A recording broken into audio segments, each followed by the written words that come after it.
Since the momentous return of Donald Trump to the Oval Office in January 2025, the world has watched in a state of stunned disbelief as the geopolitical landscape has been forcibly reshaped. We are no longer living in an era of slow-moving diplomacy.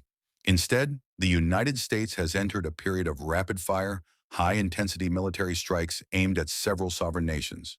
From the oil-rich sands of the Middle East to the resource-dense heart of Africa and the deep reserves of Latin America, the message from Washington is clear. The American military machine is back, and it is moving faster than international law can keep up with.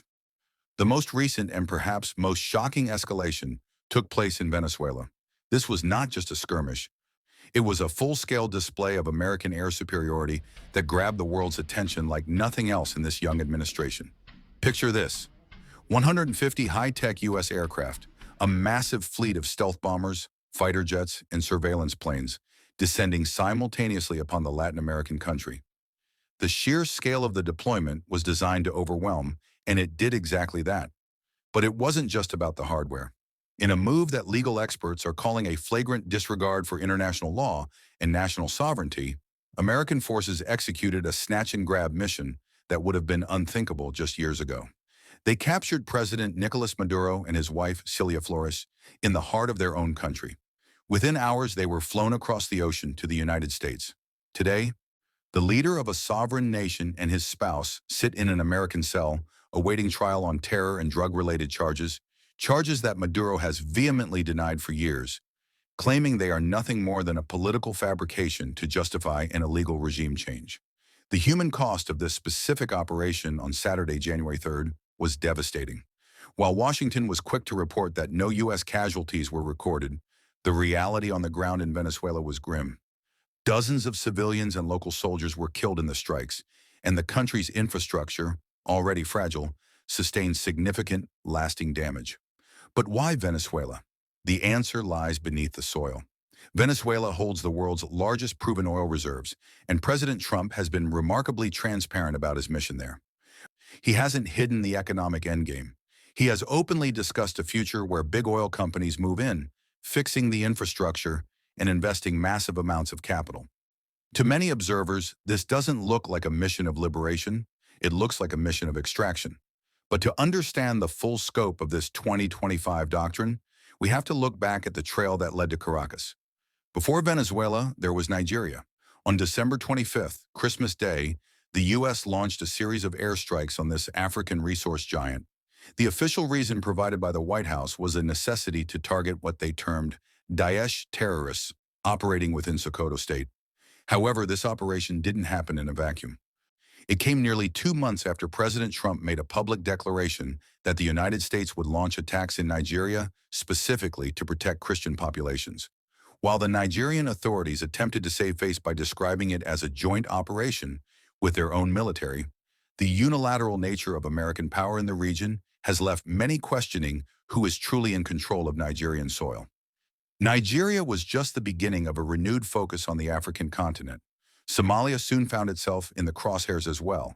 The Trump administration carried out a string of attacks targeting al-Shabaab terrorists, with the first wave hitting in February 2025 and the most recent occurring on December 14th. The rhythm of these strikes suggests a policy of perpetual engagement, where the U.S. military acts as a global enforcer, moving from one resource-rich region to the next under the banner of counterterrorism. Perhaps the most dangerous move, however, involved the Islamic Republic of Iran. According to widespread media reports and confirmed military briefings, Iran was directly targeted in June 2025. In a move that brought the world to the brink of a much larger conflict, the U.S. attacked 3 separate nuclear facilities. Washington's justification was a familiar one, citing grave concerns over Iran's nuclear program and the potential for weaponization. Iran, for its part, has never wavered in its insistence that its nuclear ambitions are strictly for civilian energy and peaceful purposes. By striking these facilities, the U.S. didn't just damage buildings, it shattered decades of delicate diplomatic efforts, replacing them with the raw application of force. The list doesn't end there. Yemen, Iraq, and Syria, nations that have already endured decades of conflict, have all come under renewed U.S. military strikes since Trump's return to the White House. In every instance, the script from Washington remains the same. Terrorists were the targets. It is a catch-all justification that allows for the projection of power into any corner of the globe. But as the smoke clears over these various battlefields, a singular, more cynical purpose begins to emerge. While the U.S. government provides a revolving door of reasons, fighting terror here, protecting religious minorities there, stopping nuclear proliferation elsewhere, many geopolitical observers see a much simpler thread connecting these dots. They see a superpower using its military might to secure greater access to oil and other invaluable economic resources. By using coercion and kinetic diplomacy, the U.S. is positioning itself to dominate the global supply of energy for the remainder of the century.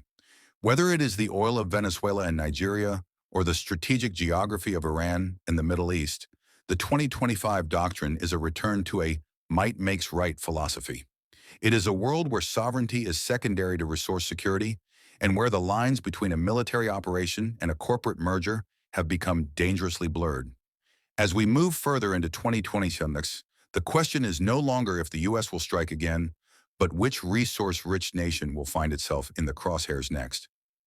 If you want to understand the forces shaping the future of Nigeria and the African continent without the Western filter, you belong here. Prism 247 is more than a news channel. It's a lens for the 21st century African. Hit that subscribe button and turn on notifications. Don't just stay informed, stay ahead. The world sees the strike. We see the purpose.